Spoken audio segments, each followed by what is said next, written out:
Hey guys, Doug Giles here, Little Warriors and Wildmen action. Rich, how you doing, big dog? What's happening, Doug?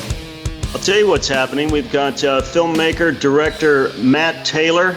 He is part and parcel of the epic film that I had the displeasure of watching the other night. It's called Rich, the Creepy Lion. Why don't you welcome Matt to the Warriors and Wildmen podcast? Matt, welcome to Warriors and Wildmen, and we're excited to talk to you about well, I don't know how excited I am because, like Doug, I watched Creepy Lion and I was disturbed, disgusted, and but we're glad to have you on here because we want you to fill us in on what's going on. Well, it's my pleasure to be here, and if that's the reaction, then I think the film worked. Oh, it worked. You know, what's funny is that I think I watched it around Halloween, and everybody's like, "Hey, Jamie Lee Curtis got a new Halloween flick out. It's crushing at the box office." I said, "Listen, if you want to watch some scary shit, you watch The Creepy Lion. That's more scary than anything Michael Myers or Jamie Lee Curtis or Wes Craven or any of the other horror genre filmmakers could ever produce." That movie, and again, I've been on the receiving end of Facebook's negative sanctions and Google's chastisement. So I get it, and they collapsed. Matt, I don't know if you follow any of the stuff that I do, but I've been running ClashDaily.com for nearly 7 years now. We had 2 million people on our Facebook page, man. Spent $250,000 to build that bad boy up over the last 5 or 6 years. And then without explanation, without warning, poof, you're gone. No appeal, nothing. And so, look, I get it. I don't know, Matt, that a lot of people out there, in middle America, just minding their own damn business, going to Facebook to show pictures of their cat and their baby. I don't know if they understand that they're dealing with a major spy agency that's trying to shape America into this Coca-Cola commercial where the socialists are driving the magic bus. Well, you're absolutely right. I mean, I think the thing is most people don't understand that these are surveillance platforms. Something like Gmail is a surveillance platform, and that's 40%, I think, of email users in the world are Gmail, Google Maps, Android, Facebook. I mean, all of these things are designed specifically to spy on you. And the thing is, the film only touches the surface. The reach of these companies is so vast, and the news changes so every day, sometimes hourly, that it's hard to even keep up with how many bad things these people do. Wow. Matt, when I was watching Creepy Line, I learned a lot of things. I'm not saying I knew those things, but it's kind of like it was like the Matrix. It's like I kind of knew those things were going on in the back of my mind, and I think I just pushed it off to the side and tried to pretend like it wasn't happening or it wasn't that big of a deal. And as I was watching it, it was confirming the things that I kind of feared that was there. It doesn't make sense that they have access to all these things and they're not using it. Does that make sense? Like I watched it and it was like everything that you feared, it's happening. Well, absolutely. I mean, look, we're not saying the products don't work. The products work. I mean, they work so well, in fact, that we have basically opted in to our own kind of subjugation, And so the thing is like once you get on board, look, if I told people, hey, you can't use Gmail anymore, they'd say, oh, my whole business rests on Gmail. That's right. My whole entire business, if it's not on page one of Google, my business doesn't exist. So we have crossed this line of trading away a intimate parts of our soul, essentially, for utilities. And the cost is immeasurable. People have no idea what they gave up when they signed on to Gmail. And look, we all did it. We opted in. That's Google and Facebook's excuse. Look, you took the free stuff. Yeah. So you got to pay the price. And here's the thing.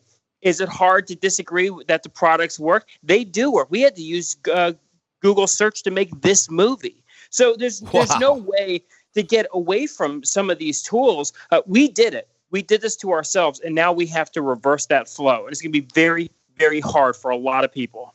So, Matt, have you and Peter and Epstein, have you guys bailed off Facebook personally or your companies? Have you, when Facebook deplatformed us, and again, the reason's completely specious. They're like, oh, you're putting out false information.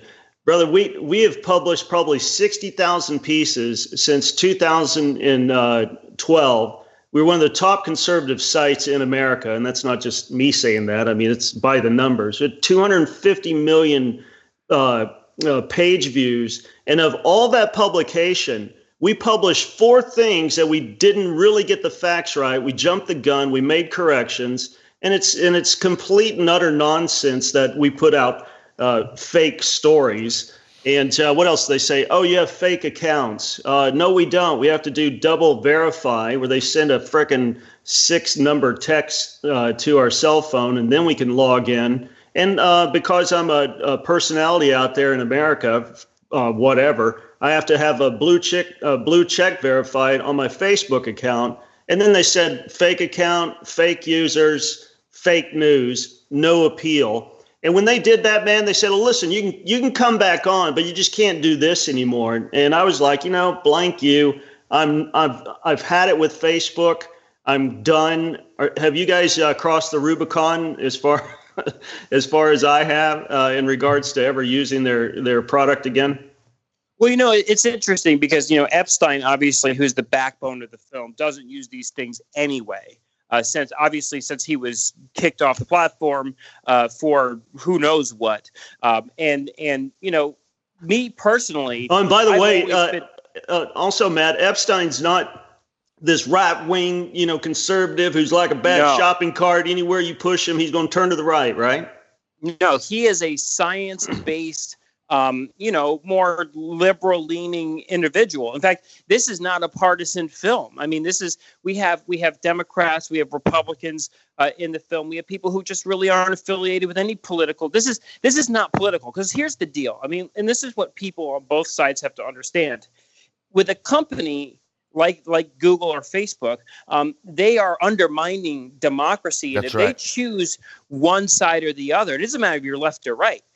They could choose Hillary Clinton or Donald Trump. They can choose anybody they want. And if you're on the other side of that debate, you're out, left or right. That's right. Because look, a ton of people are censored who are left leaning. The Democratic Socialists are censored. There's LGBTQ people who are censored or demonetized. So everybody is party to the whims of these companies at any given time. I do think that conservatives are more vocal when it comes to the demonetization or the censorship. I do think that they tend to be more censored. But the thing is, nobody, not a single person who uses these platforms is not susceptible to being censored, to being banned, to being demonetized, and being ultimately erased from existence. Rich? Wow. Yeah, that kind of stumped me for a second. Here's something that blows me away, Matt and Rich, is that Zuckerberg, Sandberg, the twits that run Twitter, and the goons that run Google, they all posit themselves liberals. Okay, I mean, it's Silicon Valley. They're all liberals. And Matt, I don't know how old you are. I'm 56 years old, and I remember back in my day where liberals were open to debate, discussion. They were tolerant. They loved true diversity. Hey, if you're a snake handling Tennessee, 3 teeth and IQ of 50 clunk, we want to hear from you. And if you are this Stalinist, red book, Mao Zedong, droogie that just loves red and communism, we want to hear from you too.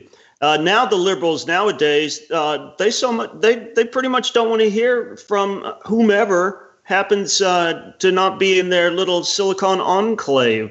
When did liberalism become such a fetid, pussified little group of nabobs that can't have radical, I'm talking fundamental, robust debate? Because that's not how they were, man, when I was in college. Well, I think in the context of these companies, there's something unique that's happening here, right? Because a lot of people ask me like, there are more Democrats and liberals in Facebook and Google than not, right? And we say, okay, yes. But here's the thing. No one asked that question about Microsoft. And we all know that most people who work at Apple are liberals, but it doesn't change the context of how we use their products. And this is kind of the big thing that really matters, because Facebook and Google are information sector companies. See, Apple can have a whole host of people who disagree or don't like things working, but they still have to sell a product to guess who? Yep. To us. Yeah, that's right. So I don't like the iPhone. I don't buy it. Look, they're going to sell iPhones to liberals. They're going to sell them to Republicans. They're going to sell them. But here's the thing. In Facebook and Google, we are the product. That's right. Right? So this is a very different thing. I mean, we don't ask how many Democrats work at Honda. We don't ask. Nobody cares. Yeah, because right? Honda's not doesn't have the ability to decide who's getting elected. Exactly. And so this is I think it's very important to separate the kind of companies these are. And since these companies control the ebb and flow of information, I think that the other thing is that, going back to the argument of liberal, because again, look, if everybody at Apple votes for Democrat, they're right. That's great. That's America, but it still doesn't affect the ebb and flow of information. So I think ultimately we have to first make that discernment. And then second of all, what you have is two companies, Google and Facebook, who are different, I think, than the classical liberal you're talking about, because they are utopians, right? And so most liberals and Democrats and Republicans, it's always equal debate, right? We're all arguing about this or that. You should believe in this or this healthcare plan or whatever. With these people, they have a vision of how the world should be, and they have the power to enact it. That's the difference. So I think that when you have someone like, Sergey Brin and these guys, they say, you know what? I view this point of view as evil, and I have the power to eliminate evil. And here's the thing. If anyone had that power, would they not use it? Would people not use that power to subjugate or destroy things they view as destructive to the culture? So I think it's different than the greedy corporation of the 20th century. It's different than the classic Democrat versus Republican. In some ways, they may not even see themselves as Democrat versus Republican. They see themselves as utopians creating a better world. There is a financial aspect to it, obviously. Bro, that's the deal. That's some for scary me, shit, man. Matt, I'm a pastor of a church, and we have a lot of stuff that we do on Facebook. And the interesting thing about that is that when they define evil, and I guess could be anybody. I mean, as a pastor, we use the Bible. It's like, this is right, this is wrong, this is good, this is evil. That's it. It's pretty simple. But they don't have any moral absolutes, and it's sliding and adjusting with culture and whatever they think. But hold on, I want to make this point real quick, is that they're deciding that anything that's quote unquote mean is evil. And the problem with that is now we're restricting free speech.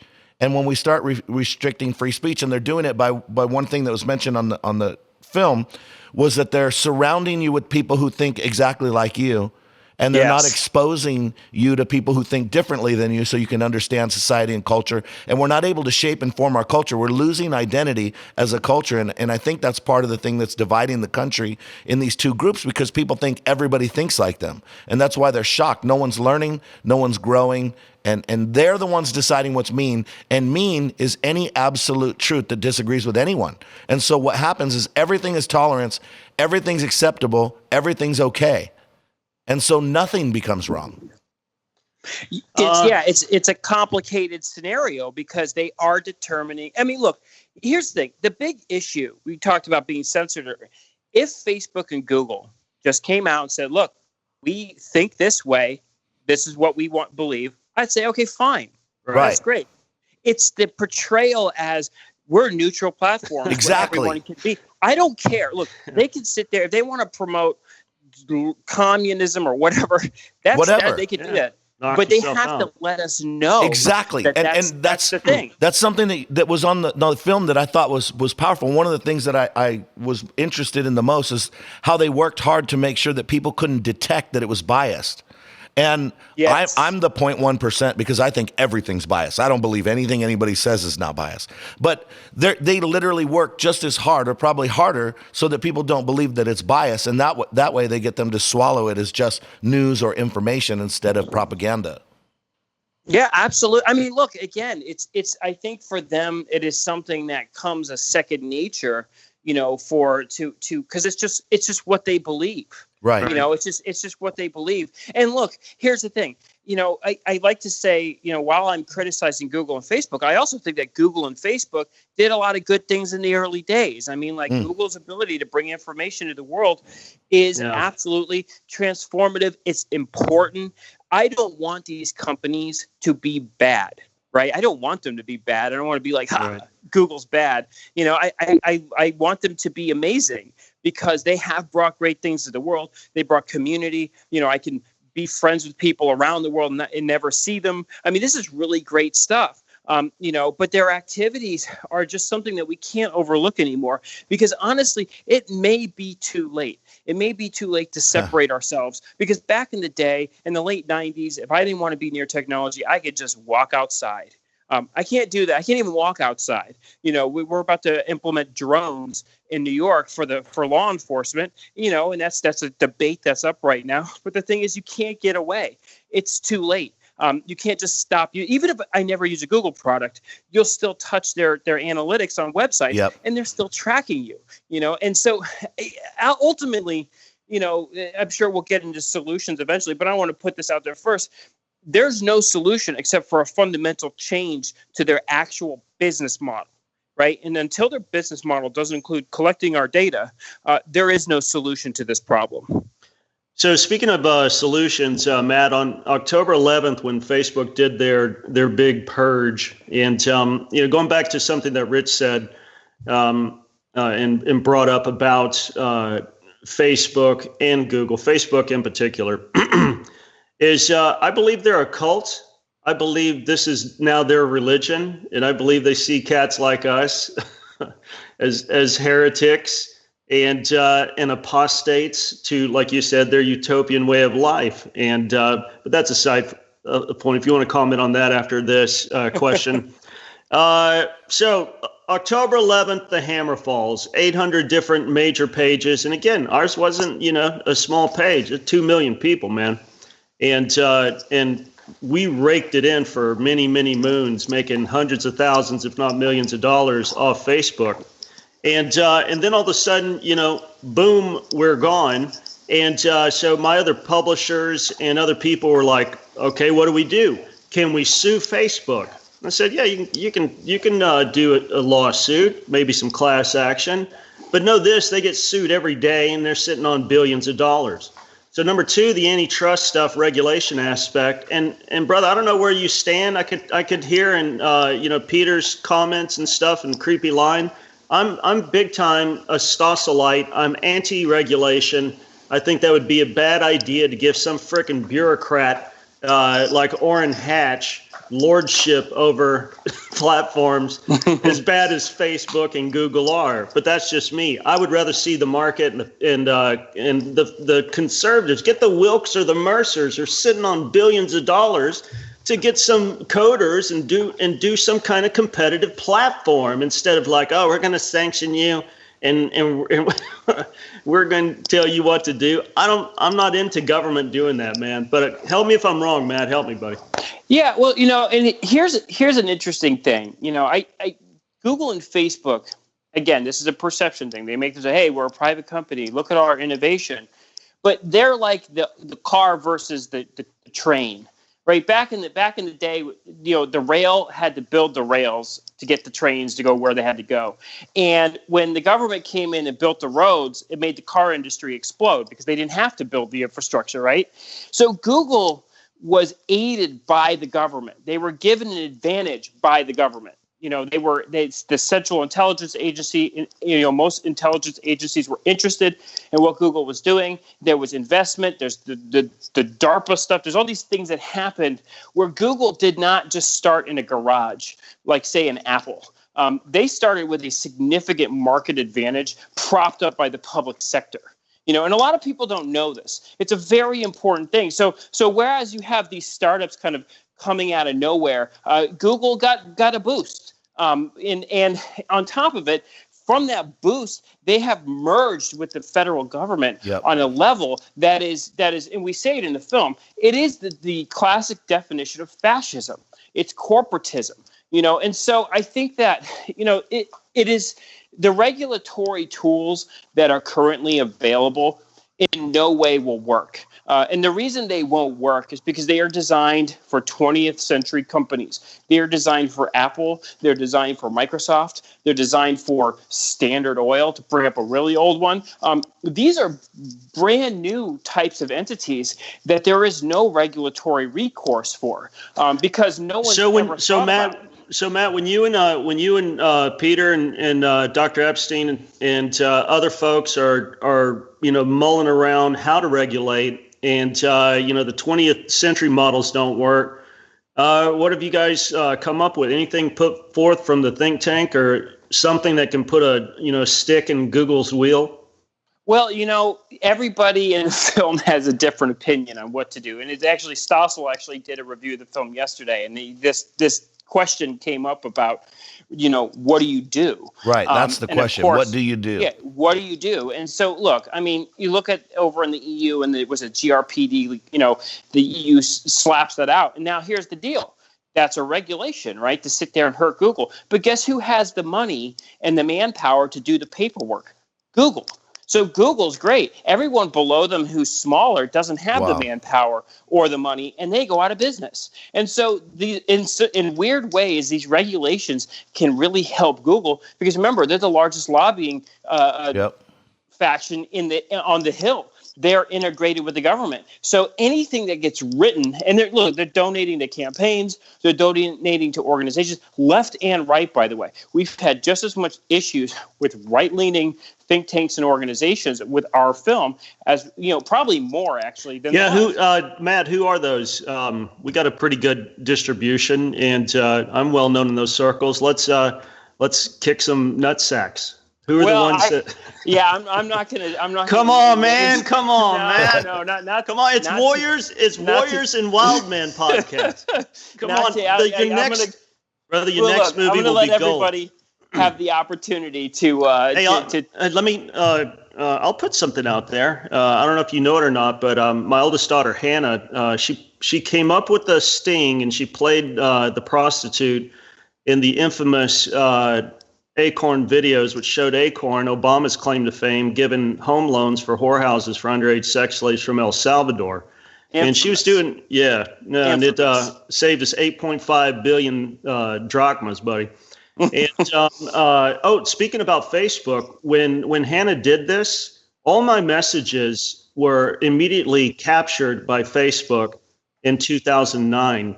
When Facebook and CNN and the liberal media came to slaughter the family because they couldn't handle the counter narrative that Hannah and Breitbart and O'Keefe were putting out there. Mm-hmm. But that's an aside. Here's the interesting thing about the conservative enemies coming against Hannah. She had people that worked with the Heritage Foundation, other people that worked with Young Americans for Freedom. Told her, don't do it. It'll ruin your career. Some of them raised millions of dollars for Hannah's defense, and they didn't see a flipping dime, man. And that's not the evil, Mark Zuckerberg. That's not the wicked Google or YouTube. That's frickin' friendlies that did that shit to our family, did it to the conservative movement, did it to Hannah. And it's not all just left versus right. There's corruption. Not at all. And not at all. Creepy line creepiness. No, look, I mean, both sides of the aisle, man. I encourage people, go look who gave Google gave money to. Go look at public records, see who they pump money into, and I guarantee you, it's going to be a lot of people that people support. And again, I think this is how Google works. Right? They have put all this money into everything, and this is an important point. People don't realize where they exist, right? New York Times sits on Google servers. Parts of the Pentagon sit on Google servers. I mean, parts of our government, you saw it in the film. They use Google Docs. They use Gmail. They use these things. They're all being monitored. They're monitoring the government. They fully fused. And if they don't like you, and I think this is when people go, oh, well, the government will step in and do something. The government, first of all, can't do anything because they're inefficient by design, which is good because that's how the founding fathers designed them, so they can't make insane decisions rapidly. And these companies are essentially governments that have no accountability to the people, who are not inefficient. Right? They have all the strengths of a government and none of the weaknesses and none of the shackles and none of the accountability. And so the federal government can try.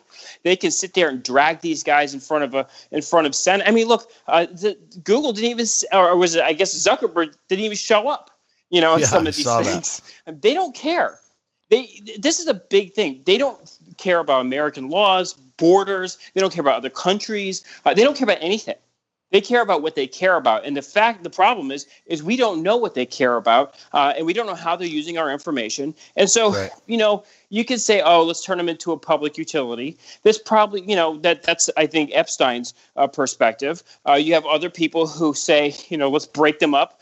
Can you imagine breaking Google up if Android is running the GPS in your car, if they're running servers all over the world, if they're sharing? Can you imagine what it would do to the economy, the pieces that people don't realize, the infrastructure that's there that runs literally millions of businesses?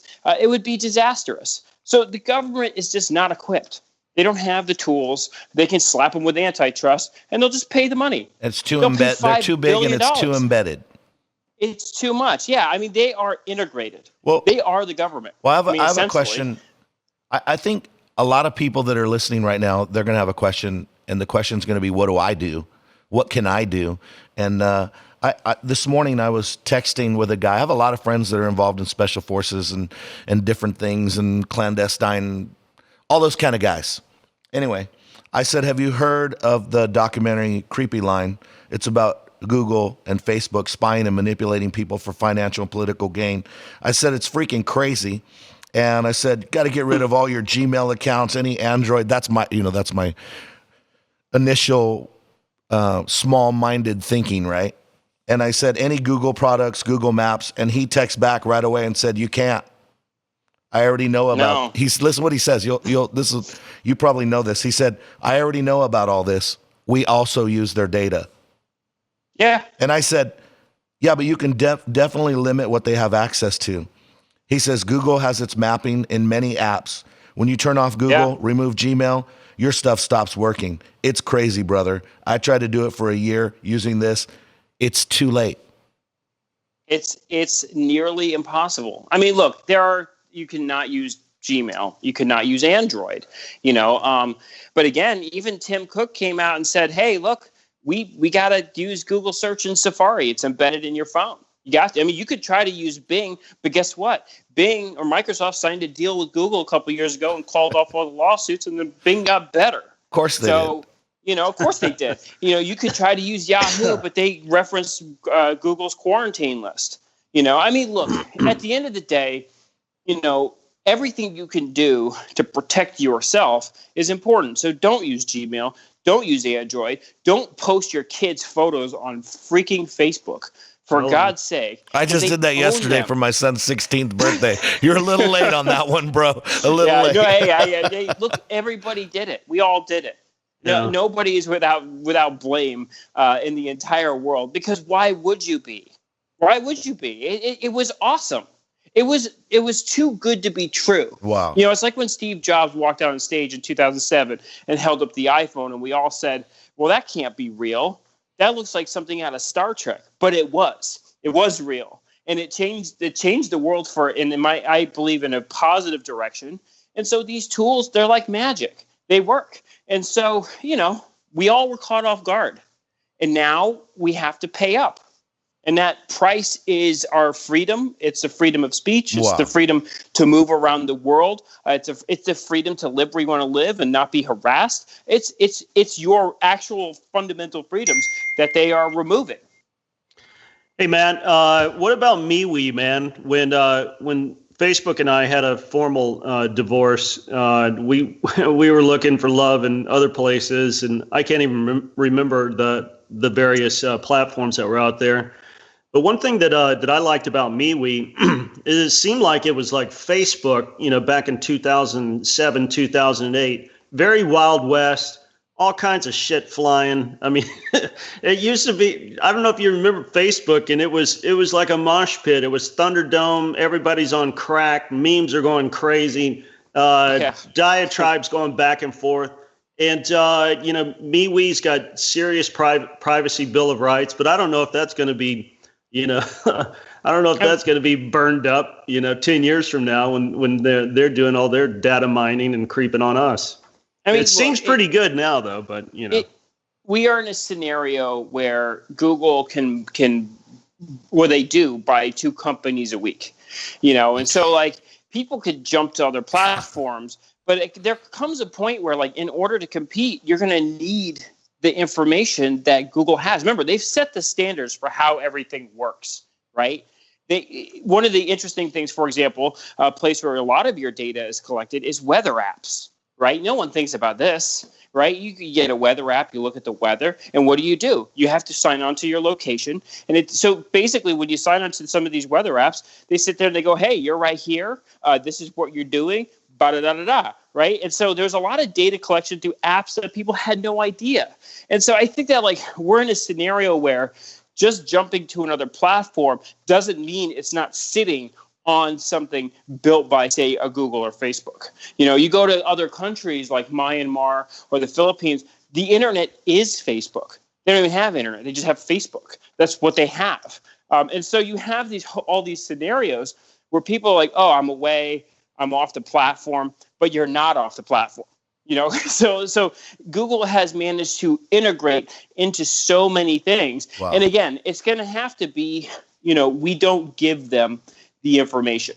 Remember, we're the gas that makes our engine run. And so the more information we give them, the more they can do. And the less information we give them, the less they can do. And so it's going to have to start. What can you do on your daily basis? You can avoid their products as much as possible. You can't avoid search. You can't avoid looking at certain websites that have Google Analytics, which is, I think, 90% or something along those lines. But you can reduce, you cannot use Android, which gives them all sorts of information, because the iPhone doesn't do that if you set it right. And so there are other alternatives to begin the process. But ultimately, we're going to have to really, I mean, look, nobody likes government regulation and nobody likes these things. There is a certain extent where in some instances, only some people on the Hill are going to be able to do some of the bigger movements but again, they're going to have to rethink the business model. I mean, until they are not collecting our data to make money, there's no solution. Yeah. Hey, Rich, we got to wrap this. You got a quick question for Matt before we say adios? Matt, what are you doing personally about all this? I'm not talking about like with the film and making sure people know. What do you do personally with your devices and the platforms that you use? Well, I just don't post stuff. I mean, look, I've always been one to not post much anyway, right? Because like once it's there, it's I think that, and that's a generational thing too. I'm the end of Generation X. We don't trust anybody. We're the Nirvana generation. We're the losers. And we're not millennials.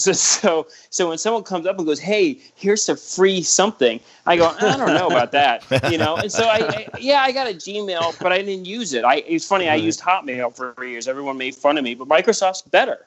They're better at being secure with data and so on and so forth. So I just never really engaged in it. I love technology, so I'm really interested in how it all works. But I just never gave up my personal life, to showboat. It's I think that's part of it. Showboating. People showboat, and that's how they want the fame, they want the clicks, they want the dopamine to see the likes. My one weakness is Instagram. I love Instagram. So yeah. I have to admit that. I love Instagram, and it hurts my feelings that Facebook owns Instagram. So yeah, I'm with you on that one, brother. Hey, 30 seconds, Matt. Why should the Warriors and Wildmen subscriber go to Amazon Prime, click their mouse, melt their plastic, and watch the creepy line? They will be shown something that will open their eyes, and so that they can start thinking about how to protect themselves from these companies exploiting their data and taking away their freedoms. That's why you watch on Amazon. Matt Taylor, The Creepy Line. Great stuff, Matt. Again, scary as hell. Thank you for putting out the movie. And my pleasure. Yeah, thanks for being on Warriors and Wildmen. Hey, my pleasure. Thanks, guys. Appreciate it. Have a good one. You too. Hey, Rich, that's some scary shit, brother. Again, forget Halloween, forget Saw 1 through 4, forget Rosie O'Donnell dancing in Borat's thong. The creepy line is the scariest of them all. Doug, I was talking to Annie the other day, and I said, I don't like the way our culture's going. I don't like the way our country's going. I don't like the way the society's going. I don't like the way the church in America's going. And I definitely don't like the way technology's going. There's no freedom of speech. They're taking away our guns. Things are getting crazy. And I told her, I said, I'm ready to go off the grid, unplug all my stuff, and live in the freaking mountains. And if you want me to be an outlaw, come and freaking get me, baby. Come and freaking get me, because it ain't going to be my iPhone I'm throwing at you. You know what I'm saying? It's going to be 556, and it's going to be moving out. Because I'm done with this garbage, dude. You know what? Did you know? I'd rather go down swinging, baby. I'd rather go down swinging. I don't even care. Have you seen the bald-headed cat on Fox News? I think he's got a show on Saturday or Sunday. Steve Hilton. I think it's Hilton. I don't know. I know his first name's Stephen, Stefan, something like that. But dude, he's been off the grid as far as tech goes and smartphones and stuff since the early 2000s. When he started putting two and two together about what Facebook, Google, and YouTube were doing via his smartphone, he's like, you know what? I'm going to stick with the flip phone. So he's got the whole, unuser friendly text buttons. We used to have to click like 4 or 5 times to find the U or the V. And he said, look, I'm fine. And Martha McCallum's like, well, how do you live? How do you get along? He goes, look, when I come home, he said, anybody that I need to deal with has my phone number, and we usually just talk on the phone. How weird is that? Yep. He said, and he goes, I got an email account. Anybody that I need to get a hold of, they can send me a frickin' email. And I don't use a Google email address or any of their subsidiaries or, this stuff that Matt was talking about. And he's doing it. And he's got a pretty lucrative gig on Fox. You can survive, people. Imagine that. When we got kicked off Facebook, we saw a little dip in our traffic, man. But nothing major because, again, we weren't, wholly dependent. People, you will live if you if you don't use these platforms. You're not going to. Well, you're not going to become irrelevant. Doug, this younger generation, you take a phone away from them, they might die. It's a part of their system. It's the grossest thing I've ever seen in my entire life.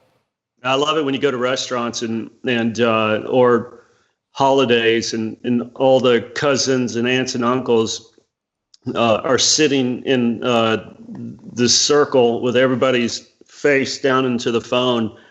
And I just walk outside and I start smoking a cigar because it's just like, why the hell are we even here?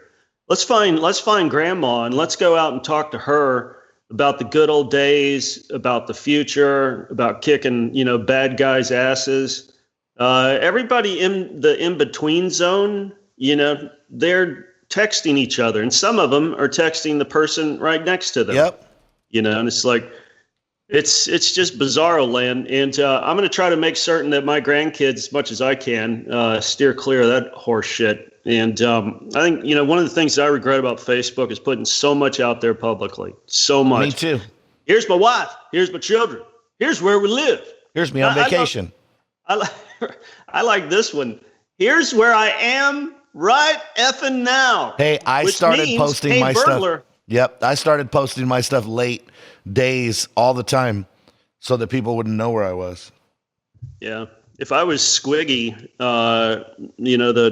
the town thief, like Ernest T. Bass was at Mayberry RFD, I'd be surfing Facebook for my buddies, man.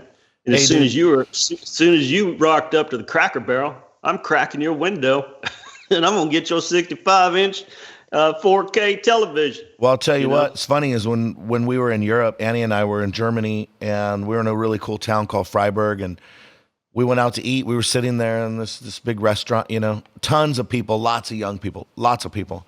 Annie says, hey, what do you notice is different? I'm like, I don't know. She said, not one person is on their phone in the entire restaurant. Look. Huh. And I looked around, there's nobody on the phone. Everywhere we went, she's like, look, no one's on their phone. We went to this blues bar, and they had this awesome blues singer and a blues guitarist there. Doug, it was packed wall to wall. And you know what everybody was doing? They were standing there watching them play and listening to the music. They weren't even talking, Doug. They weren't talking and weren't looking at their phones. That was in London. No one was doing anything except listening to the music and appreciating it. Then the guy, from memory, quotes a whole chapter from the book of Ezekiel as an intro to a blues song where the guy's ripping it up on his guitar and all the people are clapping and cheering. I was like, dude, that's amazing. What's going on here? This don't look like America here. Dude, this generation, Doug, I'll tell you what, my kids are in for a nightmare that's going to turn into a dream because that stuff is over, baby. I'm done. I'm mad. Yeah, if you again, to the Warriors and Wildmen subscriber and listener, you really need to watch The Creepy Line over at Amazon Prime. It will blow your mind. Doug, You'll feel I think after the Warriors and Wildmen subscriber finishes watching The Creepy Line, Rich, they will feel more used than Lindsay Lohan at Dennis Rodman's acid and weed party afterwards. They're gonna like, what has just happened to me? Let me throw this out there. We get $0.00 from Creepy Line from anybody. That Matt didn't give us anything to be on the show. It was something we were interested in, and we watched it, and it blew our freaking minds, and we thought you should know about it. That's why we're telling you to watch it, because you need to watch it, because it's information that affects you and your family. It's a big deal. We don't get anything if you watch it. We want you. We're trying to, okay, I get it. People are skeptical. Well, don't be skeptical about this. We're trying to get some information to you. Yeah, and again, it's we've documented what Facebook's done to collapsing or trying to collapse our company. Definitely removing lots of followers, but a lot of people like, that doesn't affect me. That's just Doug, and he deserved it because he's a loudmouth asshole. And and in the meantime, they're like, oh, let's see, we have 13,000 pictures of your children. Oh, what's that in the background? Oh, it's a Tickle Me Elmo doll. I'm going to send you a Tickle Me Elmo doll advert. We're going to completely sculpt a profile around your stupid kid that programs him to buy shit, to vote for morons, and to turn America into a socialist state. And we've got him by his little short and curlies right from the crib. Once you started posting pictures of him, we've got a whole file, that's bigger than Dallas on your child now. Now, if that doesn't creep you out, then man, keep posting, man. Keep posting. Tell people where you're shopping. Tell people where you're going. Take pictures while you're there, and and hope to God you never get twisted up with the government or become a political enemy to their utopian one world wet dream. Because if that happens, then, oh, my God, they're going to pull all that data on you, and they're going to make your life effing miserable. And I can tell you that from experience. What do you think, buddy? Should we let them go? Think we made a point? I'm pissed. I'm thinking about all the things I'm going to do. I'm done. Well, the upshot of my account getting canceled at Facebook, at least going forward from October 11th, none of my shit's out there on Facebook anymore. I mean, search for me after the podcast. I don't exist, and I'm happy for that. All of it's gone. You know what? That's what we need to do is we need to make people go to our site to listen to our podcast so they don't have to go through all this social media garbage. And if they want to find out what we have to say, come find us. Because I'm done with advertising and that they can shove that. I'm done with that crap. Yeah. That's a good point, Rich. For the Warrior and Wildman listener, you got to sign up for the newsletter because you're gonna see a diminishing presence of Warriors and Wildmen on Facebook. You guys love it. Yeah, we got to go away. We got to get off Facebook. Now I know it's going to be tough. We'll use our Facebook page to send them to our other page, not to anything else. But I'm done with that garbage, man. Yeah, I know I know Google is going to be a little bit more tricky to unweave its tentacles from around our testicles and throat, but Facebook's an easy dump. And get rid of Android. Get rid of Android and all Google apps and products that you can. Just get rid of them. Just get rid of it. Yeah. You heard Matt say that. Just get rid of it. I like Android. Okay. Well, stay stupid. No problem. Yeah, stay invaded. And again, if you think Rich and I are bubble off level, just watch the creepy line. I am a bubble off level, but if you don't listen to this and pay attention, whatevs, man. It's on you. Now you know. All right, so Warriors and Wildmen listener, Rich, I'm going to wrap it with this. Subscribe to our mailer. We're cranking this bad boy officially up. And got a man card. And tomorrow, on Friday, December 7th, the man cards are going to be on a flash sale, 24 hours, 50% off. Dang. He just dropped the man card. Boom. Hey, Friday's December 7th. You know what happened on December 7th in 1983? What is that? Is that 35 years ago? Did I do math right? 17 and 35 years. Yeah, 35 years ago, I got converted, man. Born again. Boom. Awesome, man. I know my Catholic brothers think that I have the soul of a heretic, and my evangelical brothers think that I have a mouth of a stevedore. But on December 7th, Rich, I got converted. I was lifted up out of the miry clay. Come on. And he set my feet upon a rock. Woo, and it was so good that Bono sang a song called about it. He did. He was going to name it Ode to Doug, but he went with 40 instead. Yeah, I was a heathen singing that at a U2 concert, thinking it was the greatest song ever. I was like, 40. America! And then when I got saved, I found out it was Psalm 40. What? It's like, wait, you tricked me into worshiping Jesus. I asked this girl one time, I said, she was dating this non-Christian guy. And you know how girls get when you like, well, this your boyfriend. Like if you're a pastor and, you're supposed to help them through these years where they've got the urge to merge. They're hoping and scoping, and they, playing missionary dating. They see this unwashed guy, and so you being the loving pastor, that you're supposed to be if you're a pastor. I said, "Is he a Christian?" She goes, "Well, I think so." She goes, I shit you not, man. She goes, "He likes you too, and he's got U2 shirts." Oh, so he's in. Okay. Forget it.